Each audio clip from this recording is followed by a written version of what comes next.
Hi everyone. I hope y'all are doing well. We are getting to the end of our course. It's kind of crazy. Everything's really ramping up. I know I've been super busy trying to keep up with everything. Um, so for this week's discussion, we were asked about the importance of using evaluation data in our school guidance counseling programs. Um, so one of the questions was what would be the characteristics of I'm sorry. First of all, the importance of using the data. So the chapter was talking about gathering and analyzing data, making sure you're doing it in an orderly way and planning things out.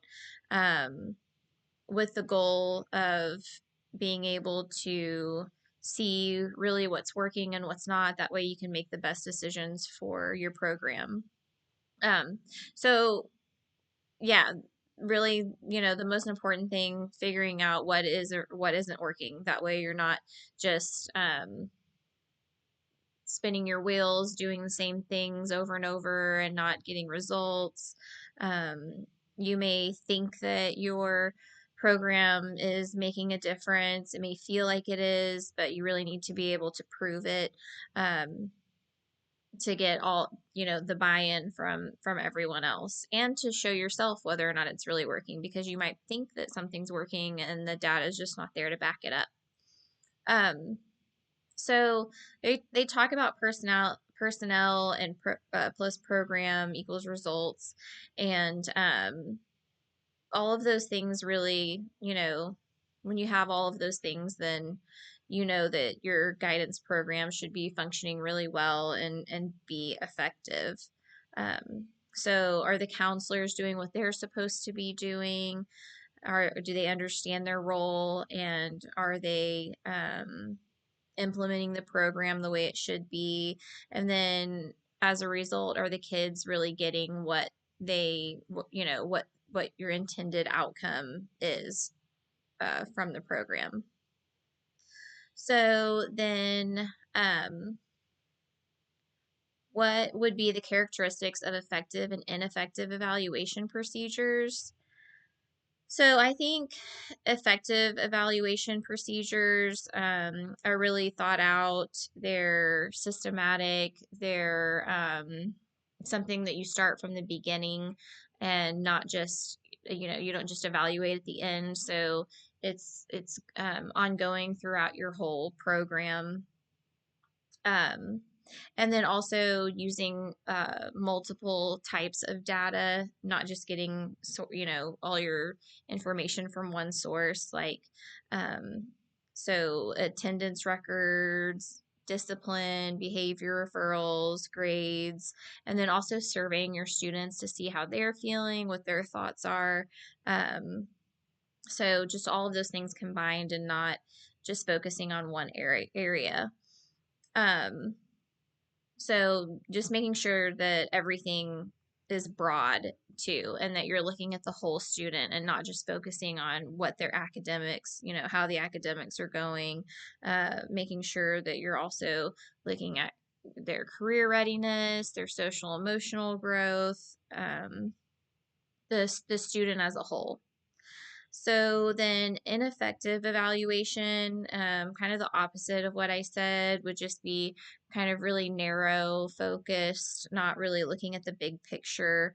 Um, and so, if you're just focused on collecting one type of data and making all of your decisions on that, then you're not going to see everything, um, as a whole. You might not see what the gaps are. Maybe the data you collect on one area looks really great, but it doesn't show you, you know, are my kids ready to start making decisions for their future, or how are they doing emotionally, things like that.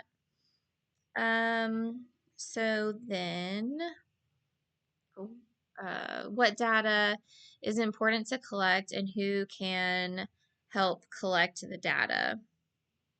Um, so like I said before, as far as what's important to collect. Um, grades are important, the discipline referrals, student, how they perceive things, student surveys, um, attendance, graduation rates, uh, those type of data. Um, and then also, data on counselors and how they're spending their time and which students they're spending, their most time, what students it seems like they're spending the most time with. How are they dividing up um, resources and yeah, I guess, yeah, just their time with students, sorry. Um, and then as far as who could help with the data, um, as far as like who is already on campus, administrators can help pull attendance records and grades and the discipline, all that type stuff. Obviously, your teachers, they're the ones that are in the classroom with the kids every day, so they can the classroom, what they observe on a day-to-day basis with the kids, and then from the students, you can get surveys from them. But also, if you're wanting to do like a really comprehensive um, full program that and you're to try to avoid any bias, you could have outside evaluators come in and look at uh, the data as a whole and really kind of give you a good picture of what's going on. um so what are some implications of effective and ineffective strategies? So, or yeah, so effective evaluation, you're going to have credibility with your stakeholders. They're going to believe in what you're doing. It helps you show what things are missing, what things are working really great. So you can, basically justify why you're there, why you're doing what you're doing, but also, help you advocate for your kids that you might see slipping through the cracks, or you might see, this certain population is not doing well in this area and we really need to help them. Um, so it could reveal a lot of things, good and bad, uh, that with your program. That way you can, see things as soon as possible and start to make whatever changes are necessary. So ineffective evaluation, really just kind of the opposite of effective evaluation. Nobody's really keeping track of what they're doing, seeing what's working, what's not. Trust might begin to break down because administration and the community might think, that you're not being effective, and kind of what is your role, why are you there, why are things degrading. um and then let's see, how could I um discuss some strategies or ways this evaluation data could be obtained in your school. So, like I was talking about before, some things are just kind of already there that you can pull, like grades and attendance and referrals. You could also do, the pre and post surveys when you do guidance lessons. You could create Google Forms for that too. That would be a really easy and quick way to get that data back.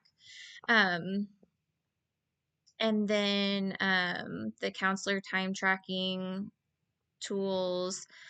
So challenging challenges to getting data. I think, kind of with everything, the biggest challenge seems to always be time, because we're all so busy in our roles that we already have. And counselors, even if they don't want to spend a lot of time being reactive and responding to crises, and when they do have to be pulled for different things, or performing certain duties that they do, like scheduling, 504, things like that. It can make it really difficult for making the time to gather the data.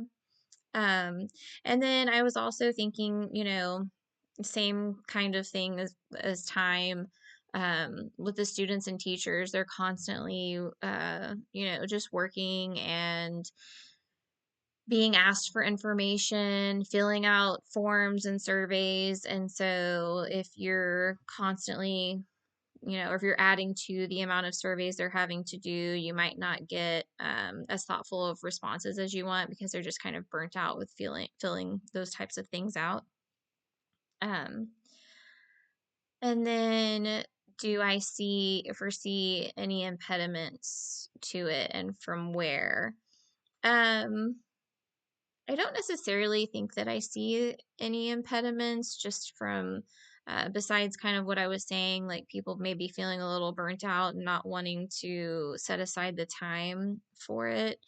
Um, our counselor has, I think she has really good access to a lot of the data that she needs. Mm, yeah, so I guess really just the time. Because I know like our administration, they really want to do what's best for the kids, but they may also feel a little overloaded. Both of our principals are new. This is their second year teaching on our campus, so you can really kind of feel that they're, just kind of trying to work out the kinks in their own roles and how they work together. So, um, yeah, trying to add something else to their plate or tell them that the school, you know, needs to start evaluating things more, I could see could be a little stressful for them. Um, but those were my thoughts this week, and I hope y'all have a great week next week. I think maybe we have one more discussion post together. So yeah, I'm excited for the end of the semester, and I hope you guys are making it. All right, bye.